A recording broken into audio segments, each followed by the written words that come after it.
என் பேர் வந்து கதிரவன். இவன் பார்த்தீங்கன்னா இவன் பேர் வந்து சிப்பிப்பாறை. இது வந்து அக்பர் அவன் பேர். இவ பேர் வந்து கன்னி பிரீடு இது. இவ பேர் வந்து ரதி. இவ பேர் வந்து பாக்யா. இவங்க ஸ்ட்ரீட் டாக்ஸ் தான் இது.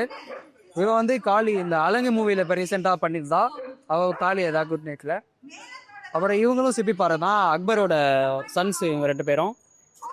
இவங்க வந்து கோம்பைஸ், நம்ம நாட்டு பிரீட்ஸ் இதுங்க. அதனால இவங்க கோம்பைஸ் இருக்காங்க. இவங்க வந்து ராஜபாளையம். இவங்க ராஜா ராணி இவங்க பேர் ஏதோ. இவங்க பேர் வந்து ருத்ரன், இவங்க பேர் வந்து காவேரி. ஆனால் நம்ம நாட்டு நாய் தான் மோஸ்ட்லி வாங்கி வீட்டில் வளர்க்கணும். ஃபாரின் பீட்ஸு வளர்க்கலாம், ஓகே, தப்பு இல்லை. ஆனால் அதுங்க ஃபாரின் கண்ட்ரிஸ்லேருந்து வர்றதுனால நம்ம நாட்டு நாயை நிறைய பேர் பற்றிக்கிறது இல்லை, நிறைய பேர். அதனால் நம்ம நாட்டு நாயை வளர்க்குறதுக்கு வாங்கி வளர்க்கணும்னு வீட்டில் எல்லாருக்கும் சொல்லிட்டாங்க ஒன்று தான்.